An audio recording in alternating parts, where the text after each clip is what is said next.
BNR gold and diamonds తరుగు తక్కువ బంగారం ఎక్కువ ఇప్పుడు మన వైజాగ్లో. మధు, చిన్నప్పుడు నేను ఒక్కడనే కష్టపడుతున్నానని, నాకు సాయంగా ఉండాలని చదువు అవ్వలేదన్న వంకతో చదువు మానేశావు. ఇప్పుడు నీ తమ్ముళ్ళిద్దరూ అభివృద్ధిలోకి వచ్చారు. మరుదులిద్దరికీ మంచి ఉద్యోగాలు వచ్చాయి. తన భర్త మాత్రం అలాగే ఉన్నాడని నీ భార్య బాధపడదు. చూడు మధు, చదువుకున్నోళ్లే వృద్ధిలోకి రావాలని ఏమీ లేదు. కృషి పట్టుదల ఉంటే ఎవరైనా ఏదైనా సాధించవచ్చు. నీకు తెలివితేటలున్నాయి. నువ్వు తలుచుకుంటే కానిదంటూ ఏదీ లేదు. పైగా నీకు సాయిగా మేమందరం ఉన్నాం. ఎవడ్రా వాడు? ఇన్నాళ్ళుగా వ్యాపారం చేస్తున్నాను, నిన్నగాక మొన్న వచ్చినోడు వాడు నాకు పోటీయా? వాణ్ణి పెరగనివ్వకూడదు. వాణ్ణి ఇక్కడికి రప్పించండి, నేను మాట్లాడతాను.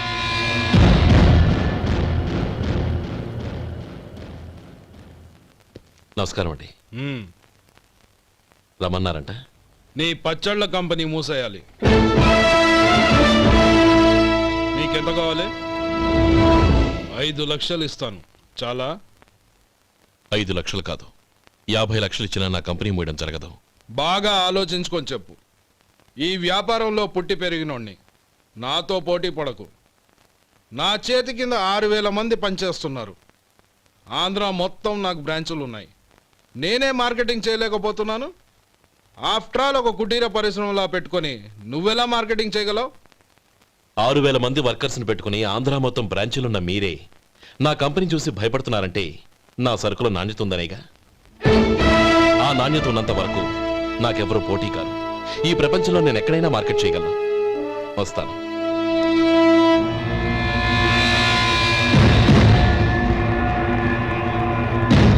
ఇక్కడ ఏం లేదండి. ఇక్కడ ఏం లేదండి. ఇప్పుడు ఊపిరి పీల్చి బిగ్బట్టు, నెమ్మదిగా వదిలే. ఓకే, లే, నెమ్మదిగా ఇలా వచ్చి కూర్చో. ఏం లేదు, మామూలు కడుపు నొప్పే. ఈ టాబ్లెట్స్ 3 రోజులు వాడు. ఎలా వాడాలో ఇందులో రాశాను. Token number 29. టౌన్ డాక్టర్ భయపెట్టేశాడు, ఆపరేషన్ అది ఇదని. కానీ ఈ డాక్టర్ బాబు ఏమీ లేదని చెప్పాడు. ఈ బాబు 10 కాలాల పాటు చల్లగా ఉండాల.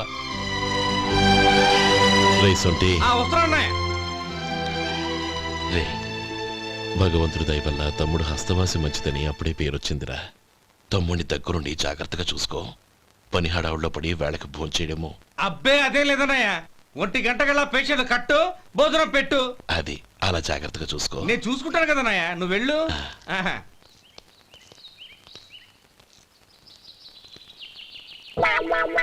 అయ్యో, ఏంటయ్యా ఉంటున్నా ఈ దెబ్బలు? ఏదైనా యాక్సిడెంటా? అదేం కాదండి, మరి గోరు కొరికినందుకు ఎలక్ట్రిక్ స్తంభానికి కట్టేసి ఇలా రక్తం వచ్చేలా కొట్టారండి.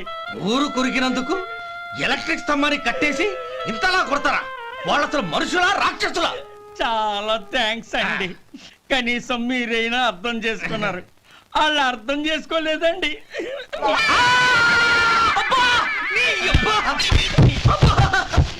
గోరు కొరకడం అంటే ఇదా? నిన్ను కొట్టడం కాదురా, నిలువురా నరికేయాలి.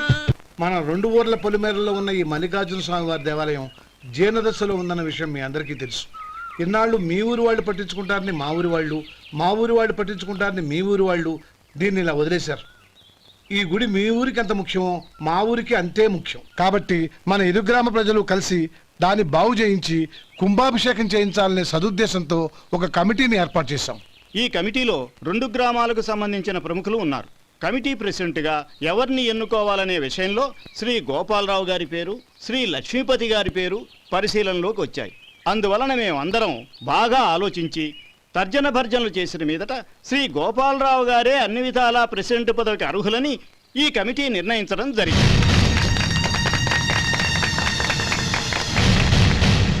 అంచేత ఈ ఉభయ గ్రామ ప్రజలు శ్రీ గోపాలరావు గారికి ఉదారంగా విరాళాలు అందజేసి ఈ శుభకార్యాన్ని జయప్రదం చేయవలసిందిగా కోరుతున్నాం. ఏంటి ఇంకా రాలేదా? ఏంటయ్యా టైం 10 అవుతోంది. బోర్డు మీద 10 గంటలను రాసింది. మీ డాక్టర్ ఇంకా రాలేదు. అసలు మీ డాక్టర్ కి టైం సెన్స్, పంక్చువాలిటీ ఏమైనా ఉన్నాయా? ఇంతకీ మీరెవరండి? నేను డాక్టర్ అమ్మని. ఓహో, మీరు డాక్టరేనా? డాక్టర్ అంటే డాక్టర్ని కాదయ్యా, డాక్టర్ని చేసుకోబోయేదానని అర్థం. ఓహో, అవును, నువ్వెవరు?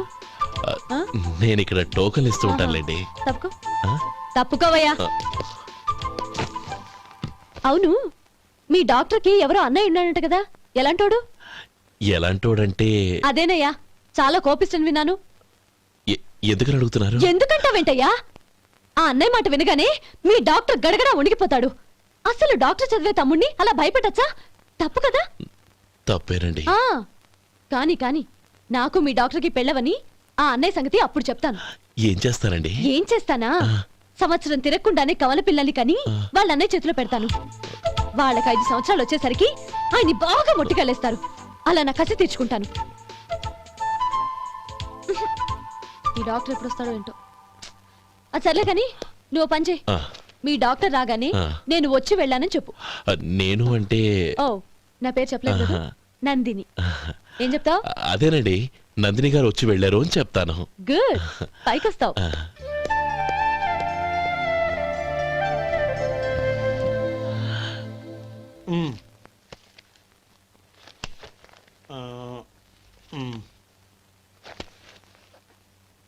దీంతో మొత్తం 4,98,200 అయ్యాయి. పోతే నువ్వు ఇచ్చినంత ఇవ్వలేకపోయినా ఈ దైవకార్యానికి నా వంతు చందా 1800. దీంతో మొత్తం 5 లక్షలు పూర్తయ్యాయి. సరేరా, నేను ఈ డబ్బు తీసుకుని పట్నం వెళ్ళి బ్యాంక్ లో వేసొస్తాను. అలాగే, నేను నీతో వద్దాం అనుకున్నాను రా, అనుకోకుండా సాయంత్రం ఇన్స్పెక్షన్ వచ్చింది. పర్వాలేదులే, వెళ్ళొస్తాను.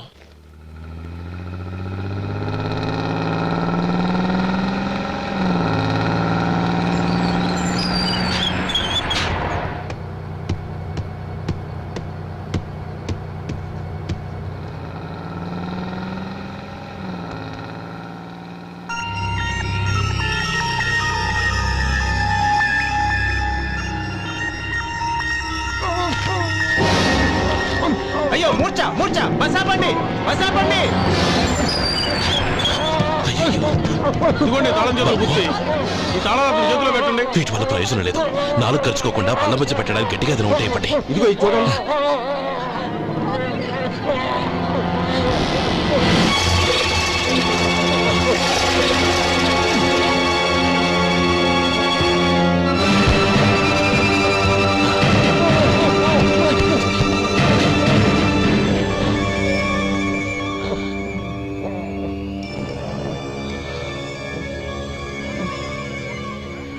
మీరు వెళ్ళి మీ సీట్లో కూర్చోండి, కొంచెం గాలాన్ని పడ్డి.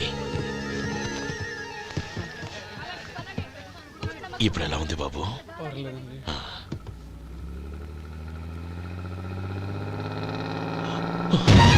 అయ్యో, నా బ్యాగ్ ఎవరైనా చూసారా? అందులో 5 లక్షలు ఉన్నాయి. నా బ్యాగ్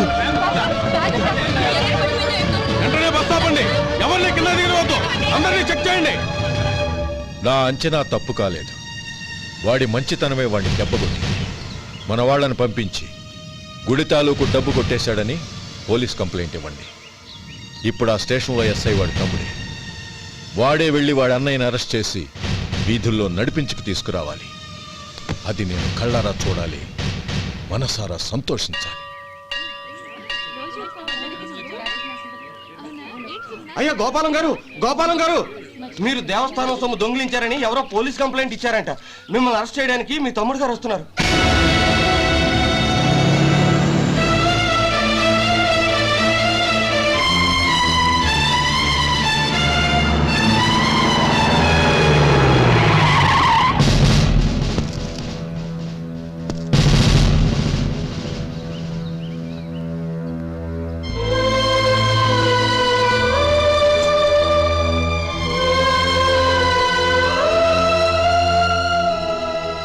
చూడు గోపి, ఎప్పుడు నువ్వు ఉద్యోగంలో చేరావో అప్పుడే తనా పరానే తేడా మర్చిపోవాలి. నేరం చేసిన వాడు నీ తమ్ముడైనా అన్నైనా సరే శిక్షించాల్సిన బాధ్యత నీది. అదే నువ్వు నీ ఉద్యోగానికి ఇచ్చే గౌరవం.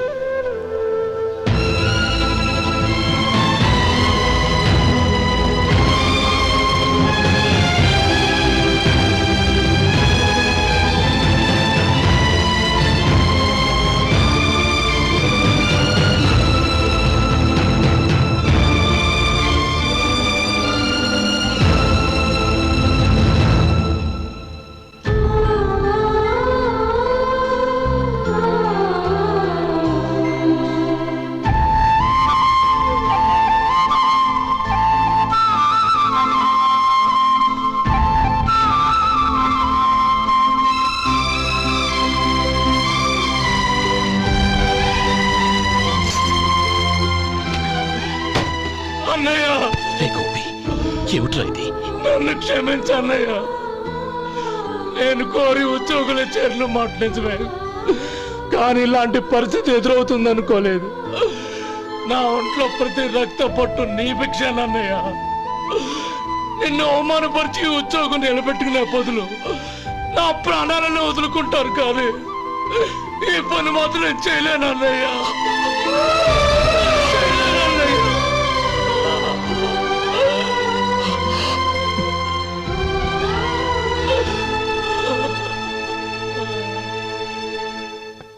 ఏరా, ఇన్నేళ్లు కష్టపడి సంపాదించిన ఉద్యోగానికి రాజీనామా చేస్తావా? కనీసం నీ పెళ్ళాం ఏమనుకుంటుందోనని ఆలోచించావా? ఇందులో అనుకోవడానికి ఏముంది మామగారు? ఎండనక వాననక కష్టపడి ఓ తండ్రి కంటే ఎక్కువగా ఈయన్ని పెంచి పెద్ద చేశారు బావగారు. అలాంటి దేవుణ్ణి అరెస్ట్ చేసే ఆ ఉద్యోగం ఈయనకు అవసరం లేదు. బాగుంది. అన్నకు తగ్గ తమ్ముడు, తమ్ముడికి తగ్గ పెళ్ళాం. సరే, మీ ఇష్టం. నానమ్మ, అన్నయ్యడి. నమస్కారం అండి. ఓ నువ్వా? రా కూర్చో. పర్వాలేదండి. ఏంటి ఇలా వచ్చావు? ఆ రోజు నా కంపెనీని మూసేయమన్నారు. ఇప్పుడు నేను మూసేయడానికి సిద్ధంగా ఉన్నాను. దానికి ప్రతిఫలంగా నాకు 5 లక్షలు కావాలి. అలాగే, నీకు కావలసిన 5 లక్షలు నేను ఇస్తాను. చాలా థ్యాంక్స్ అండి. కానీ మీరు మీ కంపెనీని మూసేయక్కర్లేదు. సార్, అవును మిస్టర్ మధు, మీ అన్నగారికి జరిగిన అన్యాయం గురించి తెలుసుకున్నాను. మీ కుటుంబం గురించి కూడా విన్నాను. సహజంగా అందరూ ఐకమత్యానికి ఉదాహరణ రామలక్ష్మణులు అంటారు. కానీ ఆ రామలక్ష్మణులు ఎలా ఉంటారనేది పుస్తకాల్లో చదవడం తప్ప ఎవ్వరూ చూడలేదు.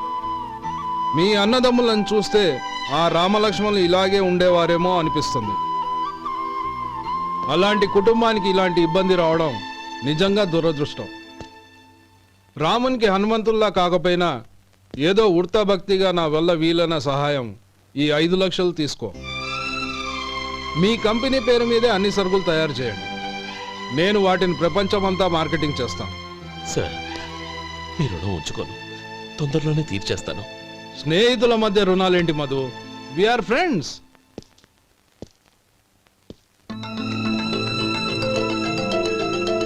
ఏంటే అక్కడ ఆగిపోయావు? రా. నువ్వు మీ అన్నయ్యని అరెస్ట్ చేయడానికి అట్టెళ్ళావు, ఆయన లొంగిపోవడానికి ఇటు వచ్చారు. అవును, యూనిఫామ్ చేత్తో పట్టుకొచ్చావేంటి? సార్, నేను రే, ఈ మాత్రం దానికే బెదిరిపోయి ఉద్యోగం వదులుకుంటావా? నువ్వు ఇలాంటివి ఎన్నో సమర్థవంతంగా ఎదుర్కోవాలి. నిన్ను నేను ఎస్పీగా చూడాలి. అది కాదన్నయ్య. ఇంకేం మాట్లాడకు. ఇన్స్పెక్టర్ గారు, నన్ను లాకప్లో పెట్టండి. ఆగండి సార్, ఆ డబ్బు ఎక్కడికి పోలేదు. నేనే తీసి జాగ్రత్త చేశాను. ఈ విషయం అన్నయ్యకి తెలియక బ్యాగులో డబ్బు కనబడకపోవడంతో అది పోయిందనుకున్నాడు. నేను పట్నం నుంచి వచ్చేసరికి జరిగిన గొడవంతా తెలిసిందే. రే మధు, జరిగిన దానికి నన్ను క్షమించనయ్యా. ఇంటికి వెళ్ళాక అన్ని వివరంగా చెప్తాను. సార్, ఇదిగోండి 5 లక్షలు. ఇది కమిటీ వాళ్ళకి అప్పగించి ఈ కేసు కొట్టేయండి సార్. భలే వాడివయ్యా, తీసినప్పుడు ఒక మాట ఆయనతో చెప్పుండొచ్చుగా. అనవసరంగా పెద్ద ఆయన స్టేషన్ వరకు రప్పించావు. Sorry sir. అన్నయ్య, మీరింటికి వెళ్ళండి. నేను లెక్క అప్ప చెప్పేసి వస్తానండి. అలాగే. ఎలా దెబ్బ కొట్టాలన్నా కుదరటం లేదు. అయినా వీళ్ళకు ఉన్న పళ్ళంగా 5 లక్షలు ఎలా వచ్చాయి? అదే బావా, నాకు అర్థం కావటం లేదు. నీకు అర్థమైతే ఆశ్చర్యపడాలి కానీ అర్థం కాకపోతే ఆశ్చర్యమే ఉంది. Useless fellow.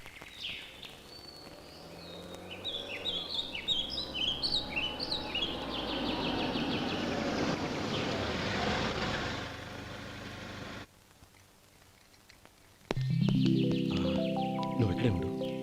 అన్నయ్య మూడు ఎలా ఉందో చూసి నేను లోపలికి తీసుకెళ్తాను. ఓకే? అలాగే.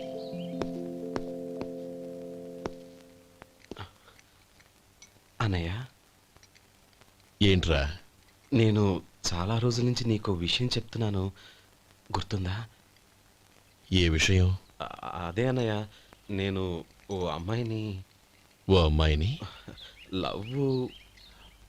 ఓహో, లవ్ చేస్తున్నావా? ఆ విషయం నువ్వు నాకెప్పుడు చెప్పావురా? ఊళ్ళో అందరూ అనుకుంటుంటే నేను విన్నాను. సారీ అన్నయ్య, నీకు చాన్నాళ్ళుగా చెప్పాలనుకుంటున్నాను కదా, అందువల్ల చెప్పేశానేమో అనుకున్నాను. ఓహో, ఆ అమ్మాయి వచ్చిందన్నయ్య, బయట నిలబడి ఉంది. బయట నిలబెట్టడం ఏమిట్రా, లోపలికి తీసుకురా. అలాగే అన్నయ్య. ఏయ్, అన్నయ్య మంచి మూడ్లో ఉన్నాడు, రా. కమ్.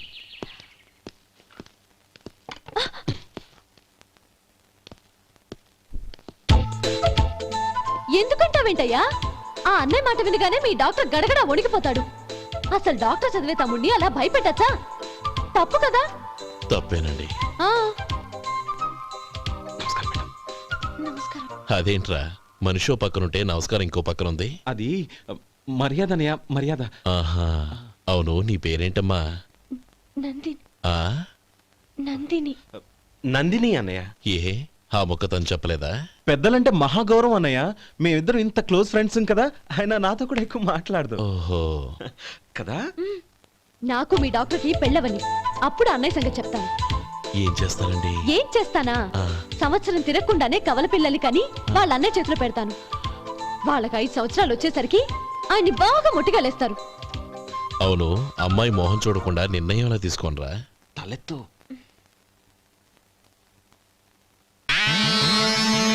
ఏం చెప్తా? అదేనండి, నందిని గారు వచ్చి వెళ్ళారని చెప్తాను. గుడ్, పైకొస్తావు. ఈయన మీ అన్నయ్య? అవును. నందిని, ఏమైంది? ఎందుకు ఏడుస్తున్నావు? ఈయన మీ అన్నయ్య తెలియక తెలియక హాస్పిటల్ దగ్గర మర్యాద లేకుండా దురుసుగా మాట్లాడాను. ఆయన ఈ పెళ్లి ఒప్పుకోరు. ఊరుకో, అలాంటి చిన్న చిన్న విషయాల్ని మా అన్నయ్య పట్టించుకోడు. అయినా నేను కన్విన్స్ చేస్తాను కదా. ఆయనకంత అవమానం జరిగాక ఎందుకు కన్విన్స్ అవుతారు? అవ్వరు. చూడు, నువ్వు వేరే పెళ్లి చేసుకొని నీకు పుట్టబోయే బిడ్డకు నా పేరు పెట్టుకో. ఏంటా మాటలు? నేనే నుయ్యగుయ్య చూసుకుంటాను. అదిగో ఆ చూపు చూడు, ఆయన చూపు ఒకలా ఉంది. ఖచ్చితంగా ఆయన పెళ్లికి ఒప్పుకో. నందిని, నా మాట విను ప్లీజ్. నందిని, ఆగు. రేయ్ శేఖర్, ఆ అమ్మాయి చెప్పింది నిజమే. తనని ఎప్పుడైతే హాస్పిటల్